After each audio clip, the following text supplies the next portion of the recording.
Hello à tous, on se retrouve dans cette deuxième partie de vidéo pour vous expliquer toutes les étapes que vous allez vivre pendant votre investissement immobilier. On a fait une partie 1 où on a expliqué comment vous pouviez préparer votre projet immobilier et déterminer quel type de projet vous pouvez effectuer en fonction de votre profil, de vos objectifs et de votre budget. Donc je vous invite à aller la voir si nécessaire.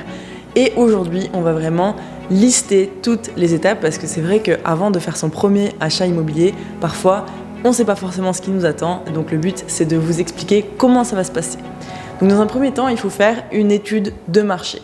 Bon, on l'a déjà clairement bien expliqué dans la partie 1. Donc normalement, vous savez sur quel secteur vous allez vous orienter et vous maîtrisez parfaitement ce secteur. Donc vous savez quel type de projet vous allez faire, quelle zone il faut cibler et vous savez absolument tout de ce secteur. Une fois que cette étude de marché elle est à 100% maîtrisée, vous allez pouvoir passer à la partie recherche. Ça, c'est la partie fun, c'est la partie où du coup, vous allez pouvoir scroller un petit peu les annonces. Très important de se mettre des alertes en fonction du coup de ce que vous avez ciblé parce que vous connaissez votre budget, vous connaissez le type de bien et le secteur. Donc du coup, vous avez tout ce qu'il vous faut.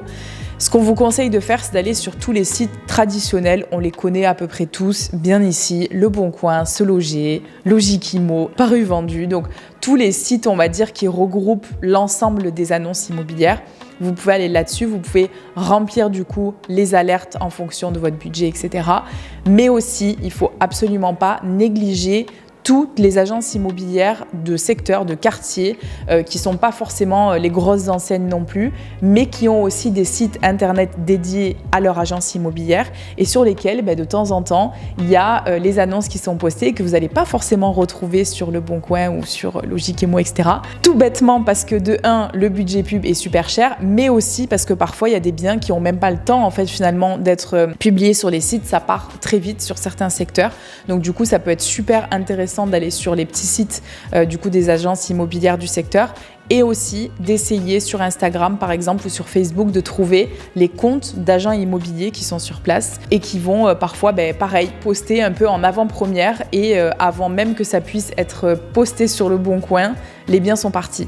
Donc très important sur votre recherche de cibler au maximum sur le plus de sites possible et de commencer un petit peu à mettre en place cette recherche de réseau auprès des agents IMO et de faire votre petite liste, on va dire, de biens intéressants à analyser.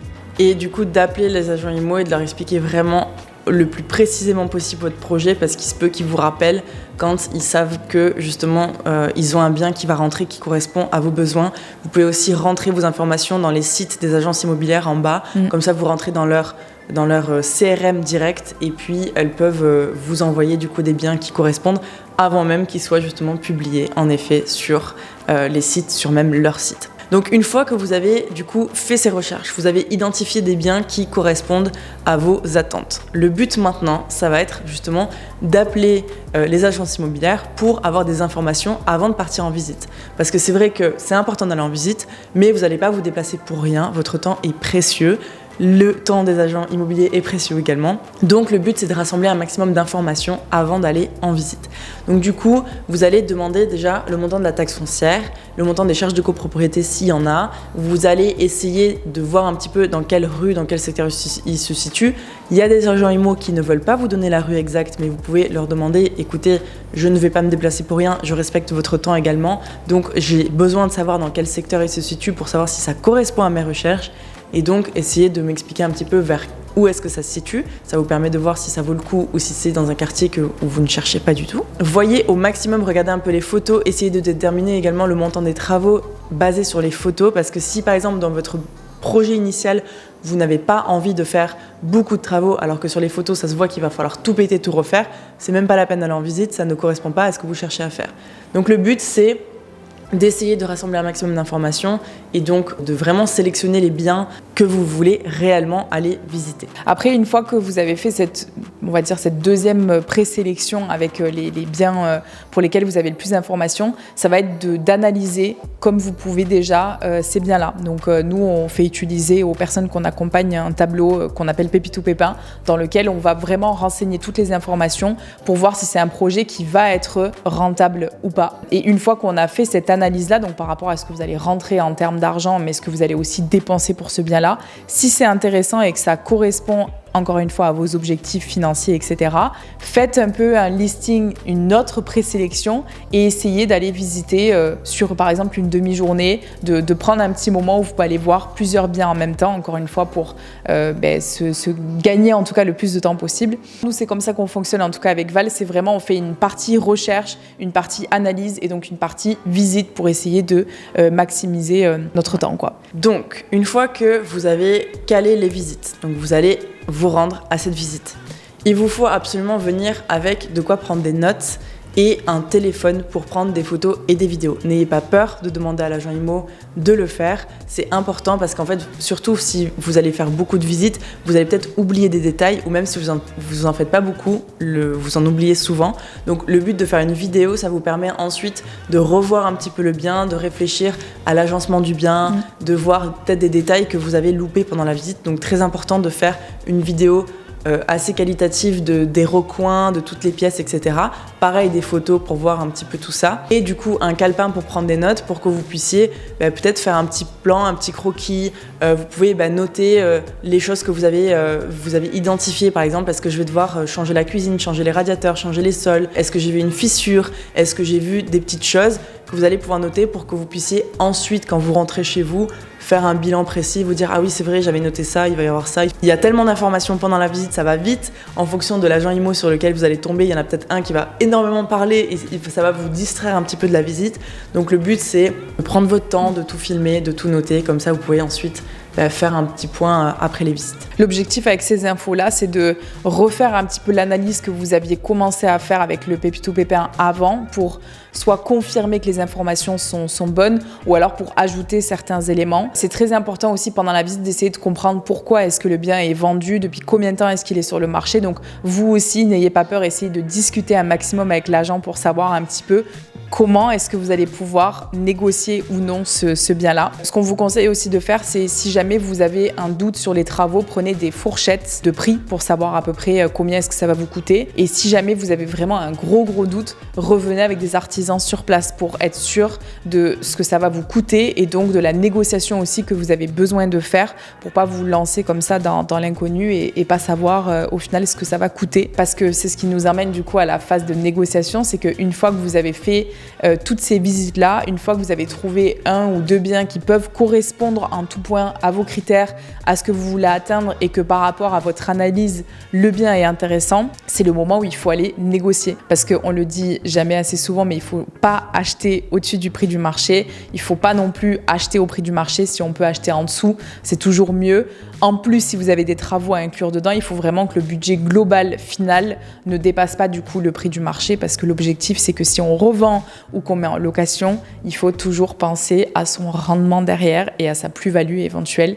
Donc du coup, n'hésitez pas à négocier, n'ayez vraiment pas peur de le faire. Au pire, vous avez un non, au pire, vous avez une contre-proposition. C'est pas parce que vous allez proposer une négociation de 10 ou 15 000 euros que le propriétaire, il va se fermer ce truc et vous dire au revoir. Il peut vous dire non et vous pouvez toujours revenir vers lui en disant bon en fait finalement je vous fais une autre contre-proposition et du coup c'est le but d'une négo, c'est de commencer à rentrer dans une discussion avec la personne en face. C'est pour ça aussi que c'est important de savoir pourquoi est-ce qu'il y a une vente, est-ce que je m'adresse qu'à une seule personne, est-ce qu'il y a plusieurs héritiers, voilà, est-ce qu'il y a une certaine urgence dans la vente et donc je peux essayer d'aller un peu plus agressif dans ma proposition ou est-ce que c'est des personnes qui ont le temps et dans ces cas-là je vais peut-être avoir moins de pouvoir de négociation derrière. Et quand du coup vous faites une proposition, quand vous faites une offre, n'hésitez pas aussi à mettre une date butoir, un temps limite. Donc vous faites une offre et vous dites je propose donc tant parce que j'estime que ça vaut tant et mon offre est valable 48 heures, 72 heures, 24 heures, c'est vous qui décidez, mais ne faites pas juste une offre et puis ensuite pas de date limite parce que ça veut dire que le vendeur il a le temps de réfléchir 2 mois s'il a envie. Donc une fois que vous avez négocié, félicitations, votre offre a été acceptée. Qu'est-ce qui se passe ensuite? Alors, ce qui va se passer, c'est que si vous êtes, par exemple, passé avec une agence immobilière classique, c'est elle qui fait l'intermédiaire avec le propriétaire. L'offre est acceptée, elle est donc envoyée à un notaire. Donc, soit vous allez signer un compromis, donc l'accord sur la chose et le prix, c'est signé auprès de l'agence immobilière. Certaines agences rédigent les compromis, c'est assez rare, mais ça arrive. Et sinon, c'est signé devant un notaire. Là, vous avez le choix. Soit soit vous prenez le notaire du vendeur, du coup il y a un seul interlocuteur, ou alors vous avez votre propre notaire, ce qu'on vous conseille quand même toujours de faire. Si vous n'avez pas de notaire de famille, encore une fois, ne vous inquiétez pas. À ce moment-là, demandez à des personnes autour de vous, demandez à l'agent immobilier s'il ne connaît pas un notaire avec qui il travaille souvent. Allez du coup sur Internet pour trouver un notaire qui est dans votre secteur. Et après, vous commencez à appeler, vous voyez au niveau du feeling avec qui vous vous sentez bien. Mais du coup, on vous conseille quand même d'avoir votre notaire parce que c'est toujours mieux d'avoir les deux parties. Et donc, vous êtes un petit peu mieux protégé, on va dire, par votre notaire à vous. Et donc si c'est lui qui rédige le compromis, il faut savoir qu'entre l'offre acceptée et la signature du compromis, il se passe souvent 3 semaines à 1 mois à peu près, le temps qu'il regroupe toutes les informations qui sont nécessaires à la vente, puisque va être annexé au compromis le règlement de copro, les derniers PV d'AG, les charges du coup de cette copropriété, taxes foncières, etc. Donc il y a des choses qui sont annexées pour vous protéger à vous et du coup ça prend un petit peu de temps de regrouper tout ça, donc 3 semaines, 1 mois à peu près avant de signer le compromis. Du coup, vous êtes en phase de signature de compromis, vous avez peut-être signé le compromis, vous pouvez du coup, à partir du moment où vous avez une date de signature du compromis, vous pouvez déjà contacter votre banque et d'autres banques pour prendre rendez-vous pour justement faire une demande de financement. Vous n'avez pas besoin d'attendre la signature vraiment du compromis, vous pouvez déjà y aller en amont. C'est la seule chose qui est très importante, c'est que pour vraiment soumettre votre demande de financement, la banque va avoir besoin du compromis signé. Mais elle peut déjà commencer à travailler sur votre dossier et vous pouvez déjà commencer justement à prendre des devants parce qu'on le sait surtout en ce moment, les demandes de financement, des fois ça peut traîner, ça peut durer 1 mois, 1 mois et demi, 2 mois, donc ça peut être très long. Dès que vous pouvez y aller, allez-y. Donc prenez rendez-vous avec votre banque et pas seulement votre banque, mais plusieurs banques parce que c'est important justement de ne pas mettre tous ses œufs dans le même panier.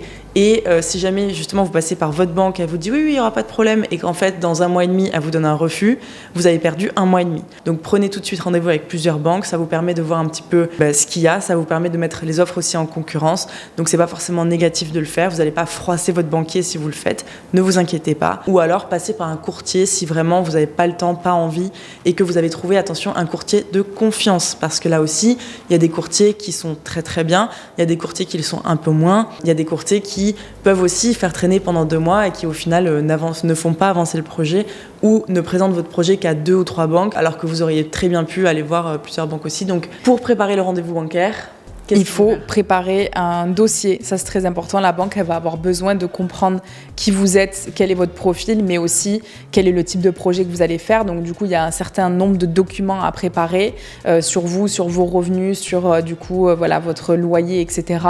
Et aussi pour le projet que vous allez faire, est-ce que vous allez le louer, donc quels sont les revenus que vous allez toucher là-dessus, est-ce que vous avez des travaux à faire, donc il faut des devis, donc il faut composer un dossier. On conseille aussi aux personnes qu'on accompagne de faire une présentation, donc du coup on a une annexe qui permet de préparer ce dossier-là pour vendre un petit peu son projet. Il faut se défendre un maximum, donc du coup l'objectif c'est de le présenter de la manière la plus convaincante possible. En tout cas, ce délai entre du coup le compromis et aussi cette demande de financement, c'est le moment où si vous avez des travaux à faire, c'est le moment où vous allez faire les devis. N'attendez pas d'avoir signé l'acte authentique pour emmener les artisans sur place. Il faut vraiment que vous ayez les devis avant, non seulement parce qu'il faut savoir où vous allez, mais aussi parce que vous allez en avoir besoin pour la demande de financement, justement si vous avez des travaux qui sont importants. Donc encore une fois, quand vous avez cette date de signature de compromis, ce qu'on vous conseille, c'est en amont d'appeler les banques et d'appeler les artisans pour aller sur place le plus rapidement possible. Une fois que vous avez fait ces rendez-vous, vous avez tous les devis, vous savez où vous allez, vous avez du coup votre financement qui est accepté, félicitations, vous allez du coup passer à la signature de l'acte authentique. Donc là, généralement, c'est à peu près 2 mois et demi, 3 mois après la signature du compromis. N'hésitez pas, en fait, dès que vous avez l'accord de la banque, contactez le notaire et l'agent immobilier pour leur informer de votre obtention de crédit. Parce que généralement, vous avez fait une offre sur le bien avec des conditions suspensives d'obtention de crédit. Et donc, ça veut dire que ça vous protège. Si jamais vous n'obtenez pas de crédit, vous pouvez présenter un refus et vous retirer de la vente et ne pas être impacté, ne pas être pénalisé, ne pas payer de pénalité. Ou alors, vous avez du coup votre financement bancaire et dans ce cas-là, c'est bon, on peut passer à l'acte authentique. Donc, vous prévenez le notaire c'est ok, on peut décider d'une date et on peut convenir de la signature de l'acte, on peut passer à la suite. Ce qui va se passer, c'est que la banque, elle va vous remettre ce qu'on appelle une offre de prêt. Et donc, une fois que vous la recevez, vous ne pouvez pas la signer de suite. Vous devez attendre le délai légal de 11 jours. Une fois que ce délai légal est passé, si vous êtes en accord avec cette offre de prêt-là, vous la signez. Et c'est suite à la signature de cette offre de prêt-là que vous êtes vraiment engagé avec la banque. Normalement, donc une fois que le notaire est informé, c'est lui qui envoie un appel de fonds à la banque en disant « Ok, pour l'achat de ce bien-là, vous avez besoin du coup de m'envoyer 150 000 euros par exemple. » Et donc la banque va commencer à débloquer ce crédit et donc envoyer les fonds au notaire. A priori, ça prend entre 48 et 72 heures. Encore une fois, il ne faut pas qu'il y ait un week-end entre, il ne faut pas qu'il y ait un jour férié. Et ayez bien conscience qu'effectivement, il faut contacter le notaire si jamais l'agent immobilier ne l'a pas fait par exemple, et d'être un peu à l'affût sur ces derniers jours avant la signature. Il vaut mieux poser beaucoup de questions et être proactif plutôt que de se retrouver à avoir son jour de signature décalé parce que quelqu'un a oublié de contacter quelqu'un et ça prend du temps. Ça arrive malheureusement. Donc il vaut mieux justement être actif, appeler, dire voilà, je me permets de vous contacter, est-ce que ça a été fait, est-ce que vous pouvez me confirmer que c'est toujours ok? Comme ça, vous êtes sûr que c'est bon et on peut passer à la suite. Il faut aussi savoir qu'avant la signature de l'acte authentique, il faut s'assurer que la maison est assurée ou l'achat immobilier que vous allez faire est assuré. Donc contactez également votre banque pour savoir que vous êtes bien assuré, que vous avez souscrit à une assurance habitation. Banque ou autre assureur. Banque comme vous voulez. Ou autre assureur en effet. Souvent ça se fait chez la banque en même temps que le crédit, mais c'est vrai que vous pouvez le faire chez un assureur. Et donc, vous assurez d'avoir cette attestation d'assurance à amener chez le notaire ou à envoyer au notaire pour prouver que c'est bon, quand vous avez les clés, votre bien est assuré et il n'y aura pas de soucis. Et ensuite, si on peut vous donner un autre petit conseil, donc ça fera certainement l'objet d'une autre vidéo, mais juste je le précise, c'est que si jamais vous avez des travaux qui sont prévus sur ce logement-là, essayez d'anticiper au maximum que du moment où vous avez l'acte authentique qui est signé et que du coup vous avez les clés, que vous êtes assuré, que vous pouvez démarrer, du coup que les travaux commencent aussi de suite dans la foulée. Donc c'est pour ça que c'est important aussi pendant cette phase entre le compromis et l'acte de faire ces rendez-vous avec les artisans, de commencer à avoir les devis, etc. Du moment où vous avez le financement qui est accepté, vous savez que le projet va aller au bout, contactez tous les artisans en disant c'est ok, je m'engage avec vous, on peut démarrer, faites-leur un planning, mais du coup il faut vraiment que toutes ces réunions-là elles soient préparées aussi en amont pour que vous puissiez littéralement commencer le jour où vous avez les clés en main. J'espère que cette vidéo vous a plu. Si vous souhaitez avoir plus d'informations sur les étapes d'un achat immobilier, dans la description, il y a un lien vers notre guide gratuit avec 46 pages bourré d'informations sur l'investissement immobilier. Puis, vous pouvez toujours venir nous parler sur Instagram où on répondra à toutes vos questions. Donc, vous tapez Saving Sisters dans la barre de recherche Instagram et vous allez tomber sur notre compte. Ou en commentaire de cette vidéo. Et on pourra bien sûr échanger avec vous également. On se retrouve la semaine prochaine pour une nouvelle vidéo. Et puis, on vous souhaite une très belle journée. À bientôt.